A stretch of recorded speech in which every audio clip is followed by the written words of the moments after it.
Mark Show. We have a great one for you. One of my favorite organizations, March of Dimes, coming on the show. I don't have any purple today, and that is rare. And odd. I know, it's very rare, but that is the color. Oh, Just yes. that. Put it right here. March of Dimes color is purple, but that isn't why I like them. I was gonna say it's just I know it's not why, but it really works for you. It does, and it's a great shade of purple too. By It the is way. a very good vibrant Yes. purple. Yes. It's not a sad purple, whatever that would be. I don't know, but yes. So I am again this year on the executive leadership team to help support March for Babies. So if you hear me talking about it or you see us post about it, that's why. That's how this works. Yeah, that's how this works. I get to invite my favorites on. But May 2nd is the March for Babies. And anyway, Hillary Dunson, who is the senior development manager, is going to come on the show and talk to us about March of Dimes.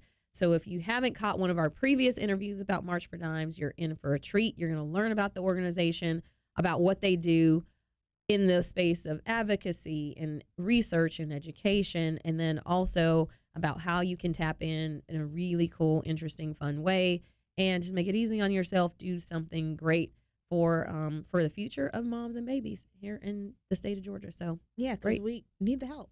we And absolutely need the help. Yeah, it ain't good. No. So after Hillary, we're going to hear from Eileen Price, and she is the CEO of In the City Camps, and she's going to talk to us about a really cool, unique summer camp that she's been running right here in Atlanta. So did you go to camp? I went to camp a couple of times. Like sleepaway camp? Mm-hmm. Yeah, I went in 4th grade for a week, in 5th grade for a week, and that was like during the school year because we had trips where you could go in the school year. Oh, I did that. So I guess maybe I did go to camp. Yeah, I did. But it was that. a week. Yeah, I did that twice, and then in the summer, Was it like a special camp or was it just like? no, we went to Yosemite in 4th grade, and that was like awesome. I mean, I grew up in California, so that was fantastic. Except for the snowshoeing, which I did that one time, and I will never ever do again. Before. The snowshoeing was Doesn't sound fun. not the jam. So I learned that way early on in 4th grade. Something I don't want to do again.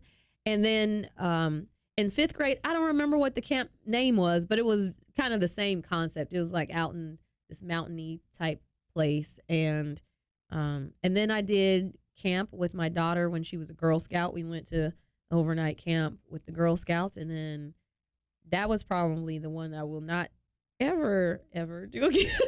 There was a mouse in the cabin, and I was like, oh, I don't do that. I don't do that kind. So the other cabins at the other two experiences were like, they were insulated. Yes. This other one, I feel like it wasn't. And I just, I was like, oh no, this isn't. That doesn't. And then I did a summer camp, but I think we only stayed like 2 days, and we did Big Sur. So, I mean, I had some really cool places that we went for camp. I did space camp growing up in South Florida. This is what you do. I did space camp, but again, it wasn't like a summer camp. It was a sleepaway, but it was during the school year. So I did space camp, and then I did sea camp, which was probably my favorite. That was in middle school, and we actually went down to the Keys. Mm-hmm. And basically, you just took boats out for 5 days and you went snorkeling.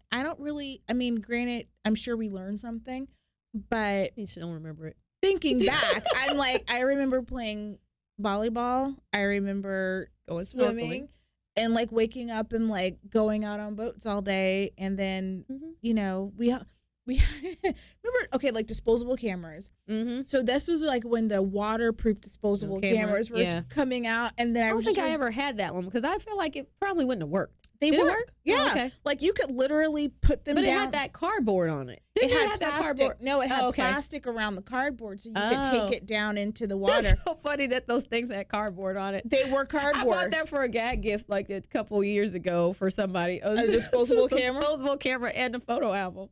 That's hilarious. Because you had to. What are you gonna do with this disposable? You got to develop it. But yeah, I remember having like I probably, if I look hard enough, I could probably find those pictures. But like, I just remember like I had my little plastic camera and I would go down and take pictures of the fish. But you say that my Christmas tree lot thing wasn't real, but I still think back. the Christmas tree lot story. Oh, the Christmas tree lot, yeah. But there's just like things that yes, that is the camera. Yeah. And it had the strap so that it looks like a play school. It looks like a toy. Like a toy. But it was the water and sport cameras, and you could take them. Did the flash work? Yeah. Okay. I mean, they actually worked. I knew it was a thing, but those disposable cameras are not cheap, by the way. They are not. I bought it. Well, they weren't cheap then, but they're definitely not now. And that one was, I mean, that was like when, you had the list of stuff that you had to bring to camp, and that was like one of the things. You had to bring the water camera so that you could take pictures. I just remember we had to do the swimming test which seemed late. Okay. It seemed a little late to do a swimming test for sea camp. Already at when camp? You had already spent all of your parents' money. You had driven a bus from all the way down to Key West, and then we determined whether or not you can swim. Yeah.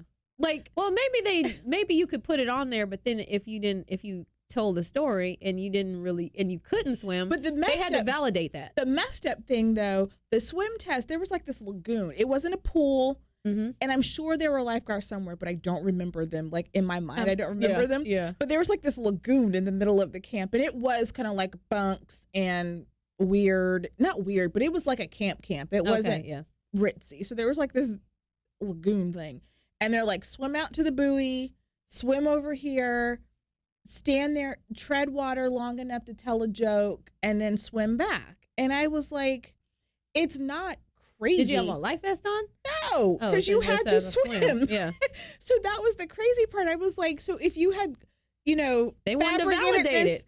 This story the whole way because you wanted to go to camp. They're going to test to make sure. I mean, so if you didn't pass the test, did you just sit on the sidelines? I don't know what happened to the kids who couldn't pass the test. I guess. I don't know, because we still had to wear life vests and stuff when you were on the boat. That didn't change, so I don't know. They just wanted to see, okay, well, how good of you were. That way, if they had to rescue you, they're like, Trinice, she could save herself. I'm gonna go this one. Get this kid. This kid has no hope, right? But it just seemed the triage. That's what they had to triage. It just seemed kind of odd to me. I was like, now that I think about it, that you would have to get all the way down there. Yeah, because like if you legit couldn't swim. Yeah, I guess you. Maybe there were lessons. Maybe they taught you how to swim. I don't know. But I didn't have to do that. I knew how to swim. So well. But anyway, so but Eileen's going to talk about camps that are happening here in Atlanta, and I feel like by the end of it, I'm going to want to go to camp. And I went to camp this summer. Last summer. I went to Camp Twin Lakes. Did you? I did. For how long? I went for 2 days for Leadership Atlanta. We had that's right. Opening retreat. It was in camp. We had bunks. It was camp. We ate the camp food. We did the camp. It was the camp experience with the leaders of Atlanta. That's great. Cool. Camp Twin Lakes was fun, but I'm not the camp person. I'm not going camping on my own. Well, I feel like for adult camps, the way that they've created glamping, so like glamour, so like there needs to be that for. Can't you just say you're going on vacation to somewhere where there's a cabin, or you go like on vacation? What's the wood house called? The wood cabin. Oh, okay. For some reason, I was drawing a blank on the log cabin. That's what I'm thinking of. Like log a log cabin.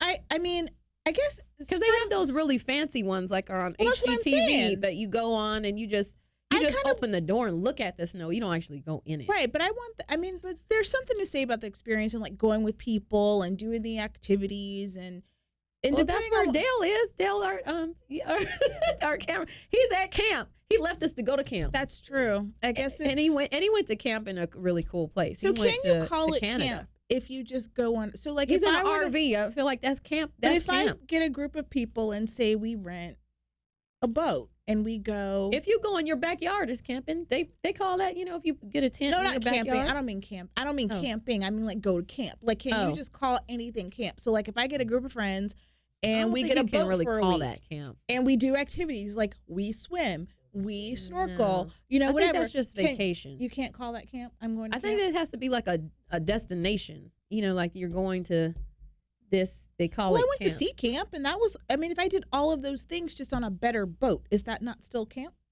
I feel like that's just vacation. Okay. Just call it vacation. I'll do that. I will be more than happy just to take a vacation. Yeah, well cool. Anyway, March of Dimes and In the City Camps coming on the show today. great organizations, one supporting like babies, and then one once you get a little bit older, you can go. And they have a variety of different ages too for that. For in the city camp. Not sleepaway. Yeah. But the experience, but not. So if your kids are not too keen on the idea, or you're not too keen on the idea of them going away, it's an option. Yeah. You can get rid of them all day long, which may be ideal. Then that's the kind of stuff that we had a summer program every year when we were growing up. Actually, not every year. I think when we got to middle school, we stopped doing that. We just went outside and swam. You just woke up, go to the pool, come in, eat something, go back out, play outside. That was the camp. Occupy yourself, do something constructive.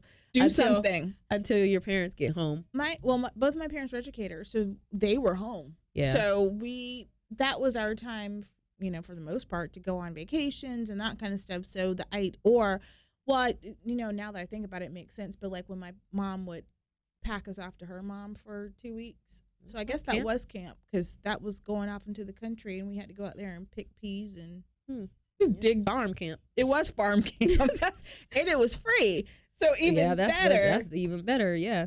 No, and we would didn't go have for that. like 2 week stretches to the country. Now that I think about it. And I'm like, my parents were sitting at home. No, they probably were on vacation. I don't know where they were. To this day, I don't know where they were on vacation. They just went on the better vacation when you and your sister weren't there. I feel like I know where your parents were.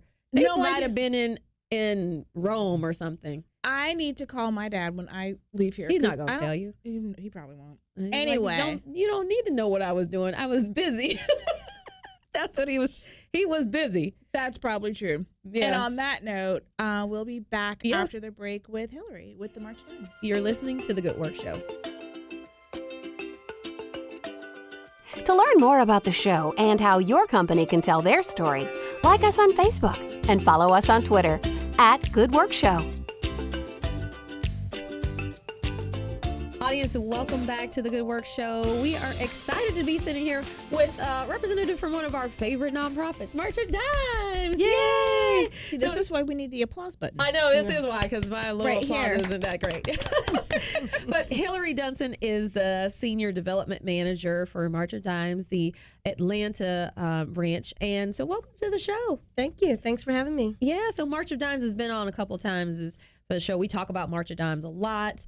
And she's always trying to. I know. I'm always trying to. She's always on my committee. That's right. That's why we have her on our committee. She uses the show as a platform and suckers all of us, but it's for a fantastic cost. We don't mind. That's right. That's right. So if folks aren't familiar with March of Dimes, and we hope that they are, but if they aren't, give us a little history lesson. Tell us about the organization and what you do. Okay, so the organization has been around since 1938, just over 80 years. Initially, we focused on polio, but once that was eradicated, they moved their initiative, and now the mission is to focus on strong moms and healthy babies. Healthy moms, strong babies. Healthy moms produce strong babies. The issues that we are facing are prematurity. The prematurity rates in the U.S. are way too high for us to be a developed country. In addition to maternal mortality, those are the two focuses that we have right now. Yeah, wow. And you know what? A lot of people probably don't realize, maternal mortality. They probably don't think about it so much. But I think there was a stat that or at least a fact that I heard recently about. You think about maternal mortality. It might not be that that the deaths are happening in the hospital. It could be. A couple of days, maybe a week later, but it's still due to complications from the delivery. So we look at mothers who die within a year of giving childbirth. Oh, wow. So that's what our focus is. And we just finished past funding with our state legislature to extend Medicare to up to 6 months, because if a woman does not have insurance, they can get Medicare up to 6 weeks post-birth. And we're finding that there are a lot of complications that arise after the 6 weeks. So we work to extend that funding for mothers so they have care. And it also encourages them to go back for postnatal care, that postnatal checkup as well. Yeah. Because they do the prenatal, but then postnatal, it's 6 weeks, the baby's here, they're like, oh, I'm fine. Right. And they're not necessarily. How long do moms stay in the hospital after just like a regular birth, like no necessarily complications that show up, but how long are people staying in the hospital, especially like after a C-section? 2 days. They kick you out. After 2 days. Even after a C-section? I think a C-section is 4 days. That's like major abdominal surgery. It is. Major. No wonder why that extension to a year is super important. Though I mean, Yes. you can barely heal from anything. Can you in 6 imagine, weeks. like, Yeah. if you had any other kind of surgery, how long you? This is the last time we talked to March of Dimes, I got all rowdy. I feel it coming again. No, but that's just crazy. That It is. you know. It is. Well, thank you so much. And then a for lot of that work. the issues post-birth have to do with, depression, postpartum depression and things like that people don't think about. They're like, oh, again, you're fine, and they're not. And then there are other complications that arise, like we said. Yep. So. Well, I think that's a good segue to talk about the new campaign Mm-hmm. because I love that it's not fine. Mm-hmm. Every time it's just one of those standard things that people ask you a question and they're like, "How are you doing?" "Oh, I'm fine." Mm-hmm. And we just give that pat answer so often. So talk to us about this campaign and just tell us about it and how you're trying to get past that point of folks just saying that they are okay. Yeah. So the campaign is really about what doctors or caretakers are telling women. Okay. When they come in and they feel something, women know their bodies. They know there's something's wrong. Even if it's your first time giving birth, you're like, this is not, being pregnant, this doesn't feel right. And a lot of times doctors and caretakers will tell people, you're fine, you'll be okay, you're fine. So our campaign is to raise awareness of the urgent health crisis moms and babies face, including increased rates of maternal death and preterm birth, as we talked about. So we launched the It's Not Fine, an advocacy and awareness campaign that touches on all those well-meaning, you'll be fine moments. It's Not Fine shows pregnant women and their families that even when things aren't fine, the March of Dimes is here to help.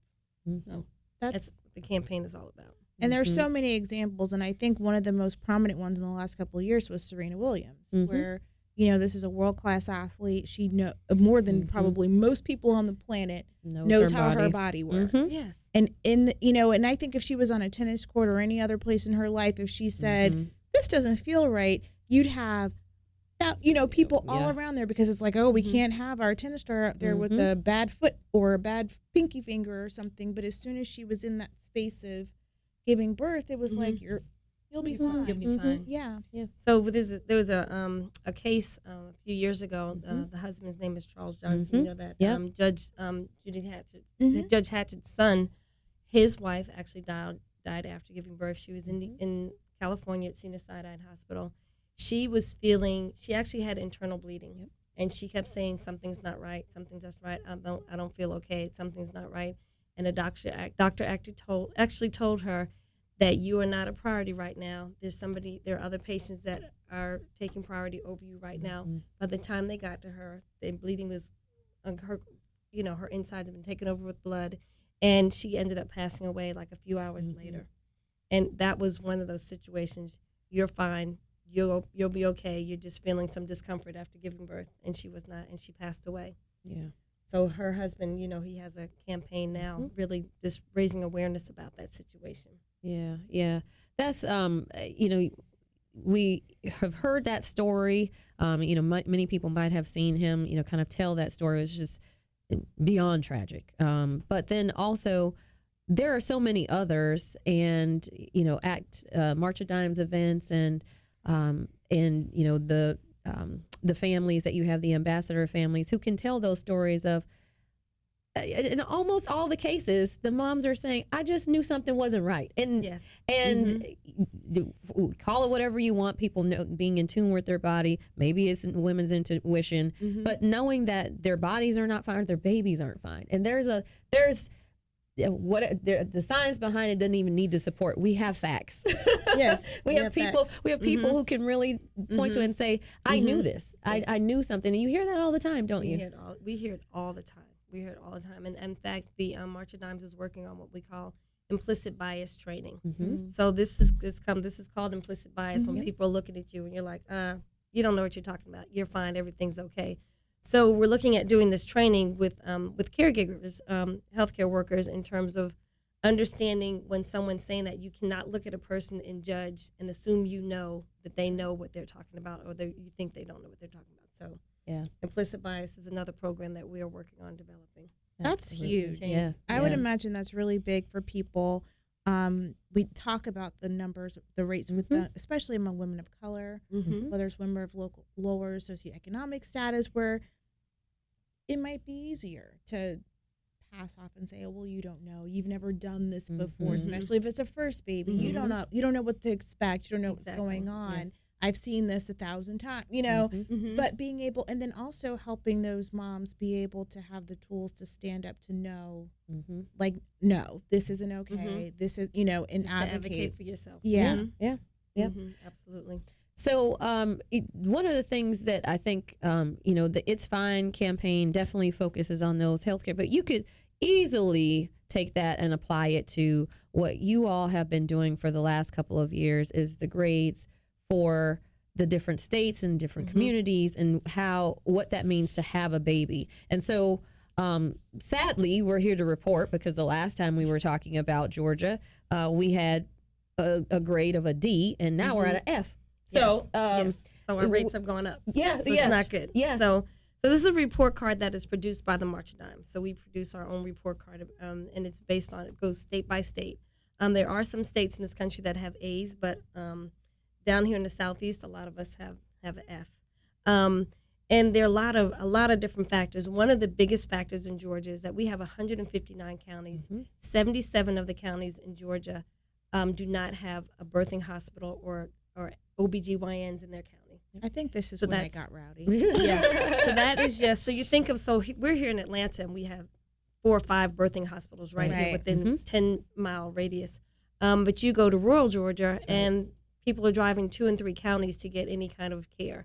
And if they're in a county that has a hospital that's not a birthing hospital, then their baby may be delivered by a hospitalist. So if there's a complication, the experts are not there to, take care of the baby or the mother if there's an emergency or a crisis. So that is one of the biggest issues. Yeah, absolutely. And then you don't have that continuity of care either. So, in fact, there was a story on the front page of the AJC on Sunday, I think it was, and covering the fact that there is a dire shortage of OBGYNs in the state. And they mostly covered sort of the rural and poor neighborhoods, but they touched on race a little bit, but it was really talking, you don't have, and there's one OBGYN that's the guy who probably should be retired and he's staying there because there's nobody else and wants to move on, except for the fact that if he does, then that county has nothing. And so the continuity of care for your healthcare provider, I mean, we all probably have our primary care physician. When you are seeing an OBGYN, you want that continuity of care for your baby because they know the symptoms that you've been going. They know your history. They know your history. Yeah. They know what to expect. And then the other problem is a lot of people who are the OBGYN training, they get tired. Like my OBGYN, she's just doing gynecology right now. She's like, oh, I'm getting out of obstetrics. I can't do the late hours and being on call and things like that. So they kind of step away from it where we really need them to continue to do obstetrics as well. Yeah, wow. So definitely, we're going to talk a little bit more about ways people can get involved. And there is a super simple, easy way for everybody to get involved. And it's coming up soon, so we want to give you information about that. So we're going to talk and talk more after the break, and we will be right back with more on March of Dimes. You are listening to The Good Work Show. To learn more about the show and how your company can tell their story, like us on Facebook and follow us on Twitter @GoodWorkShow.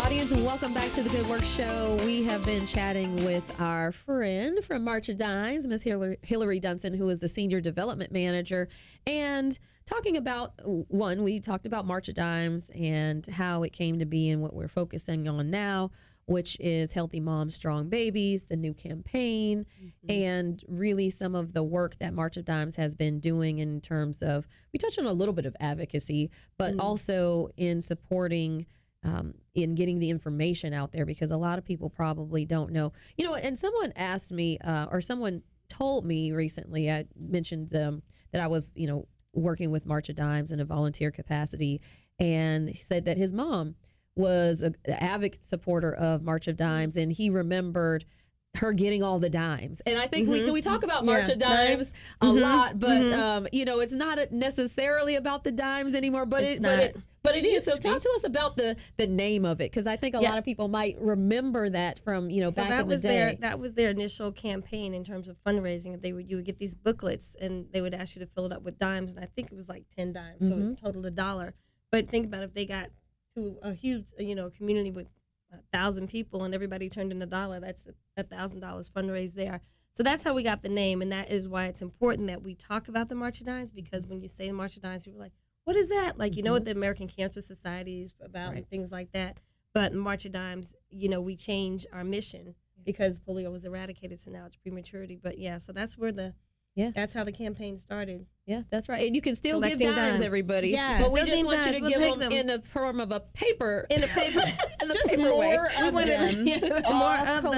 More of them online. Yes, that's right. Preferably. That's right. But don't go to the website and put in 10 cents. No. Don't do that. No, don't do it. It probably won't even let you do that. But you will feel great about supporting the March of Dimes, because, again, we talked about, you know, strong moms, healthy babies. And I remember the last time we were talking about it, and probably at some events, but everybody's a March of Dimes baby. Everybody, I mean, if you are here, you absolutely.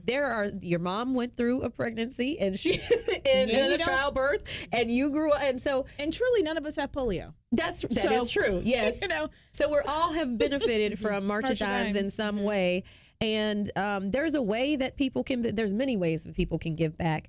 But there's one big one coming up. Talk to us about the March for Babies and what the goal is for Atlanta, because it is a big goal, but we have a low score. So think about that. We're at an F. How do we move the needle on that? And March for Babies is one of those ways, right? Yep. So March for Babies is our biggest campaign that the March of Dimes has. And we're right smack in the middle of March for Babies season, as you know.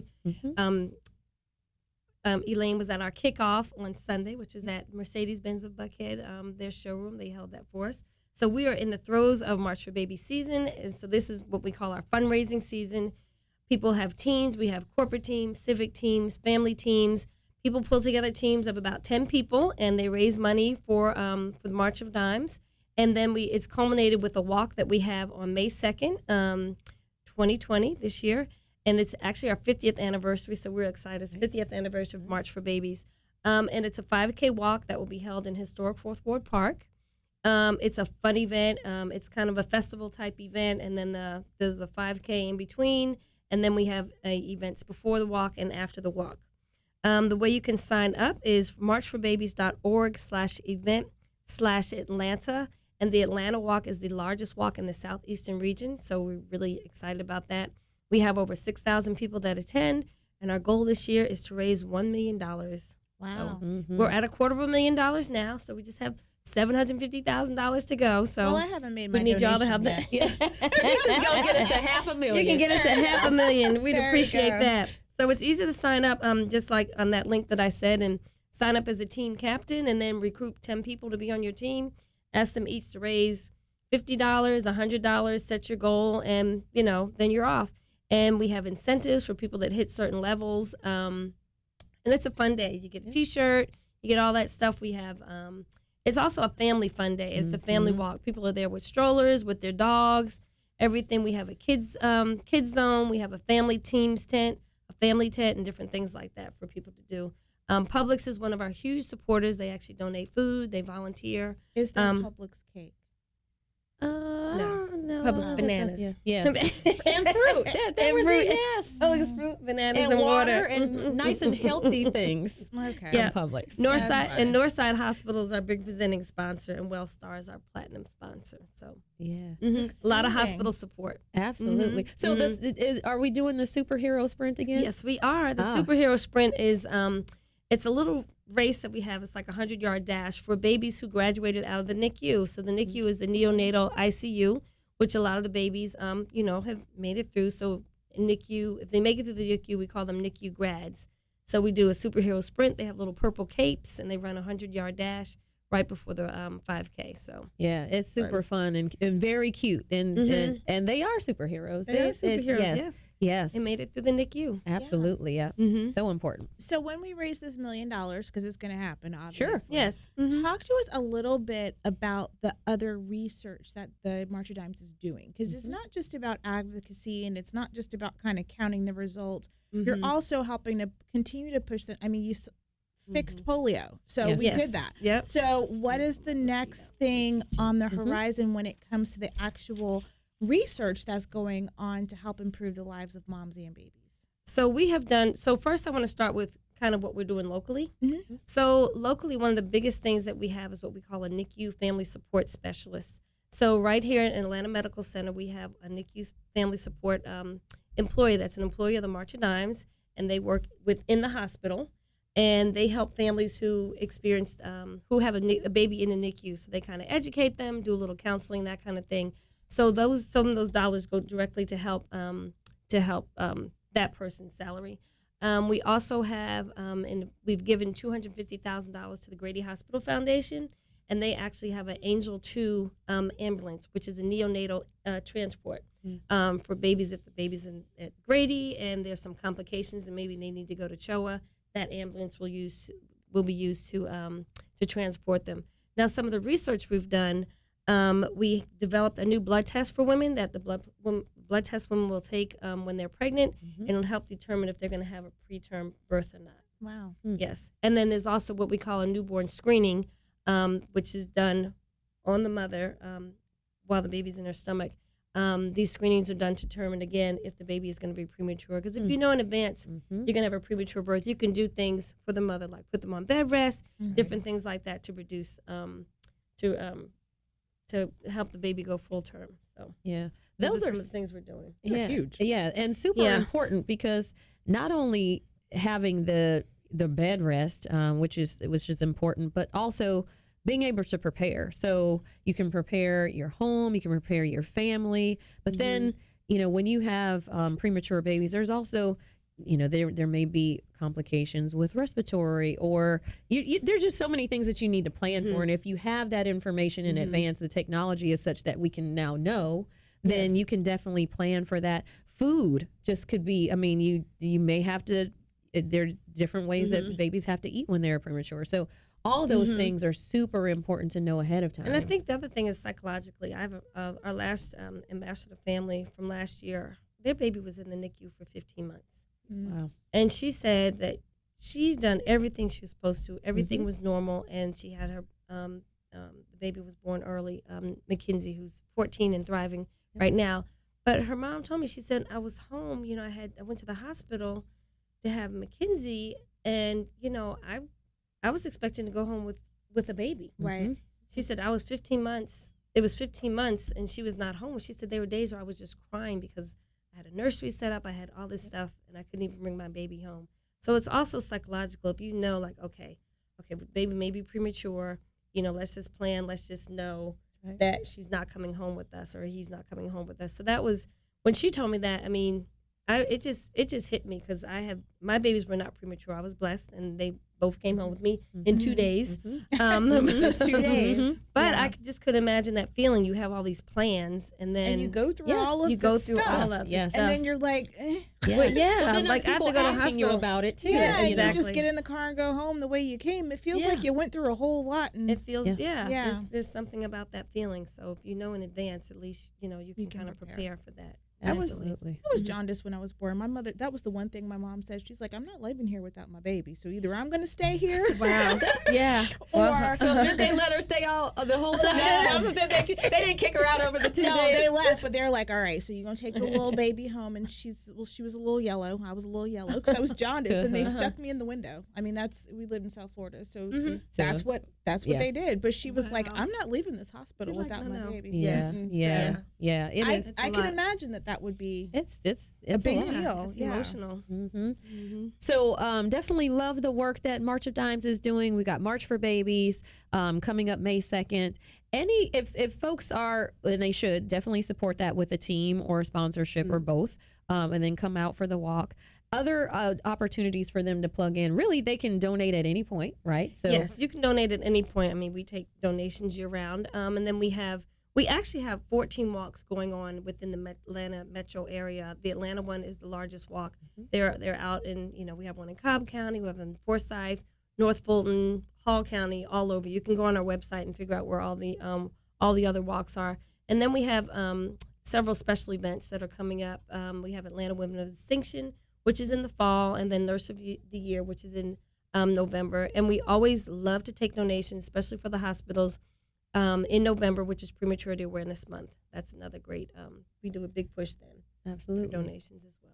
Fantastic.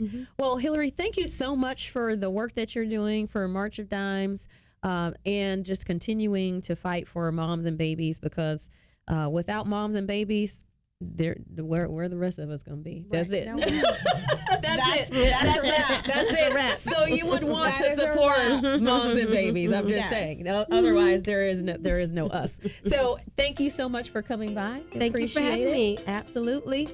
You are listening to The Good Work Show. To learn more about the show and how your company can tell their story, like us on Facebook and follow us on Twitter @GoodWorkShow. Audience, and welcome back to The Good Work Show. We are excited because we got a special guest in the house, Eileen Price, who is the CEO of In the City Camps. Welcome to the show. Thank you. It's so awesome to be here. Absolutely. So tell us all about In the City Camps and your mission. All right. So I started In the City Camps 8 summers ago because I have 4 children. And when I thought of my best memories of childhood, it was always from camp. And I really wanted to recreate that for my children. And I thought, how hard could it really be to start a camp? It's appropriate to laugh because it's so much work, but so amazing. And our whole premise is that we are a Jewish day camp that is completely inclusive and welcomes everybody.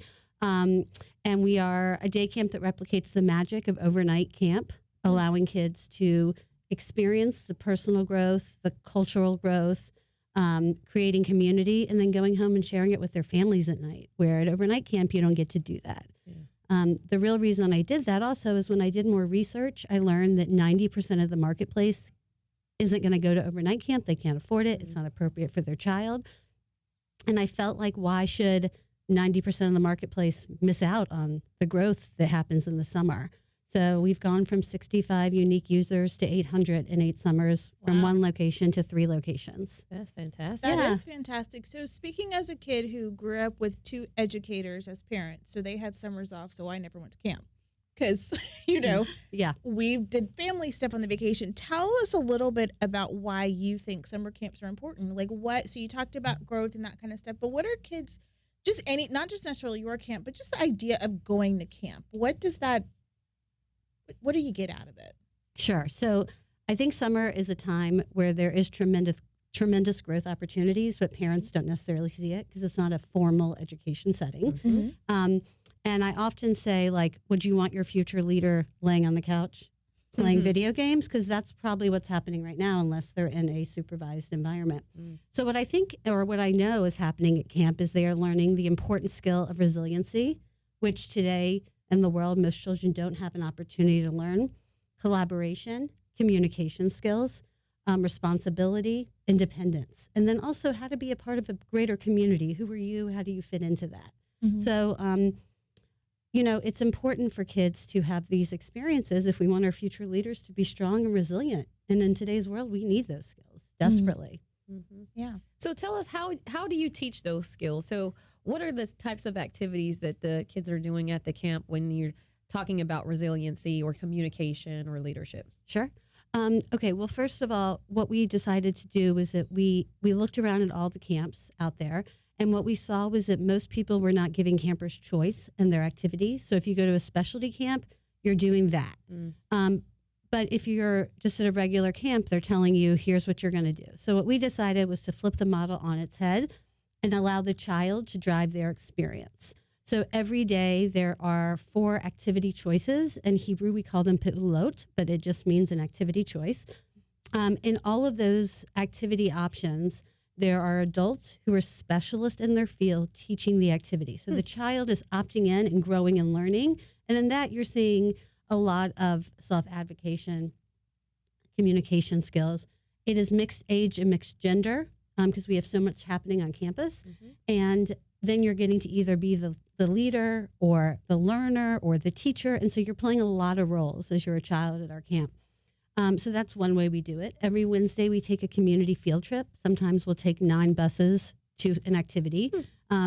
Again, we have staff that are starting 10th grade and up. So while we do have a lot of adult staff, we're empowering the next generation to give it back to the generation kind of coming their way. And so that for me is the quintessential relationship that we have at camp, is the camper counselor. Like if your counselor's cool and they're kind and they care, you're going to try to emulate that. So those are just some ways that we do it. And if you get to an activity and you don't like it, we'll teach you to self-advocate. Like I tried this. So my favorite story is my 4th kid tried yoga because every week they have to try something they've never done. And my son came back and he's like, I hate yoga. Did you know you have to be quiet? And we're like, that's like the whole premise. And he's like, well, why would I ever want to do something where I'm not, with my friends and being loud? And I was like, okay, but like next time you'll self-advocate but you have to have a reason and we have to help you think through that. Because the world is just so confusing right now. And like we owe it to these kids to connect with them and to really help them become the best version of themselves. Yeah, that's great. So, So outside of yoga, what else is happening at camp? Like I think, so my experience of camp, I told you, is like reading Babysitter Club books like when they went to camp. So I'm like archery, canoeing, arts and crafts, horseback riding, swimming. Like these are the things I just, that's ropes so it was real. Yeah. Gaga. Every type of sport you can think of. Okay. Krav Maga, Okay. gymnastics, Now that's dancing, cooking, culinary arts, STEAM, you name it. I want to go to camp. Yeah. You must come visit, both of you. Seriously, come visit. It's so fun. One of the locations, I know, one of those locations is like, I can walk there from my house. So So what we do is we have our core facility is out of the Weber School, which is in Sandy Springs, and we have a long-term partnership with them. I can walk there, so I'll stop So by. that's great, and we run there mostly all summer. But then we have pop-up locations. And the reason we do that is because we don't want to spend any donor money on a facility. There's lots of unused facilities in the summer around our city. So it also allows us to move when our population moves. So this summer, we're actually popping up at Maryland Elementary. And APS continues to be a great partner. And then we're actually going to be at the Standard Club in North Fulton this summer for the first time. So, but we'll have a core base at the Weber School. And we offer free busing around the city, knowing that traffic around here is a nightmare. But for us, the party starts on the bus. And so campers ride our free bus and they connect with kids outside of their age range and get to meet new staff. And they love it. Now, even though it's not overnight camp, do they still have like a group that you kind of roll with? So like, do you have like your bunk mates? You have a bunk. Okay, you do. And Okay. then your bunk is your... Yeah. Do you like really have a bunk or like? You have a bunk. What we do is we take cool. classrooms, clean everything out, turn it into a bunk. So like that's it's your, really cool. You name your bunk, you have your senior counselor and your junior counselors, and So you have do your community. everything except spend the night. Yeah, everything. Okay. Yeah. I And could even- so do this. Yeah, you should do it. You should sign up to be a counselor. I want to be a camper.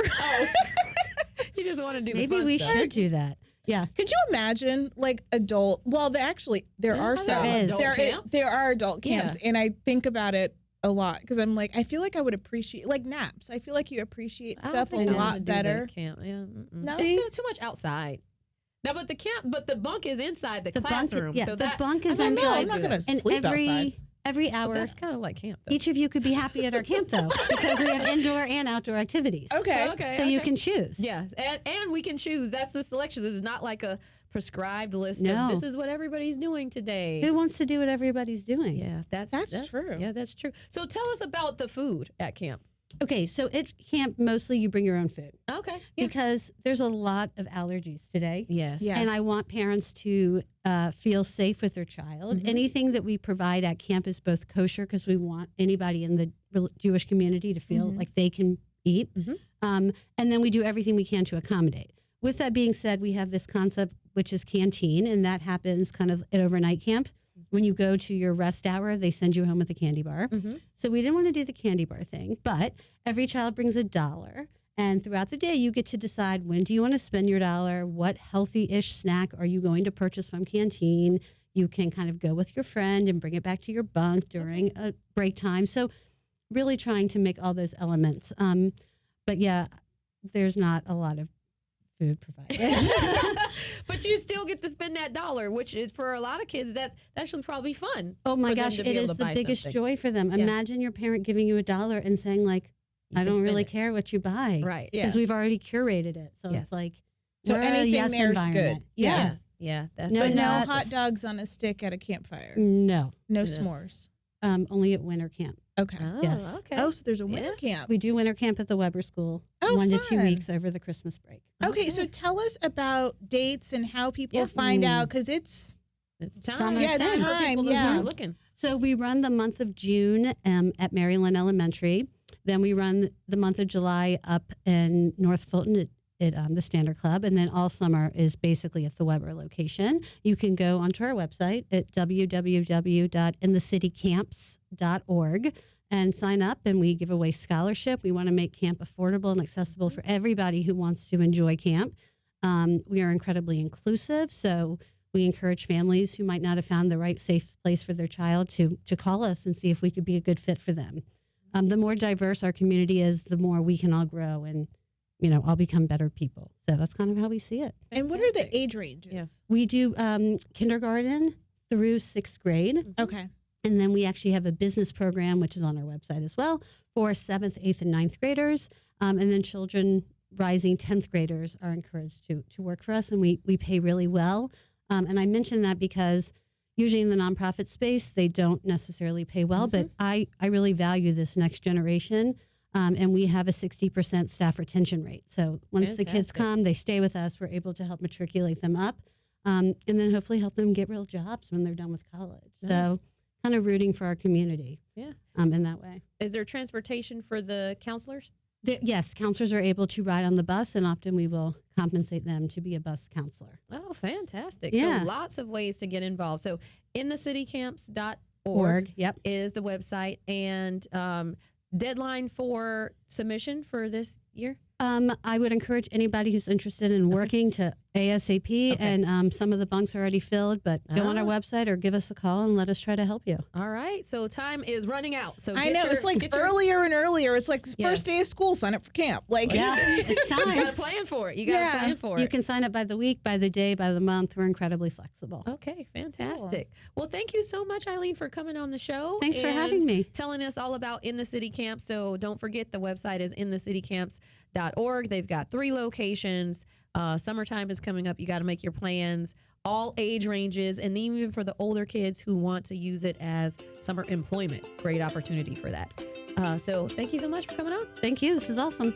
You are listening to The Good Work Show.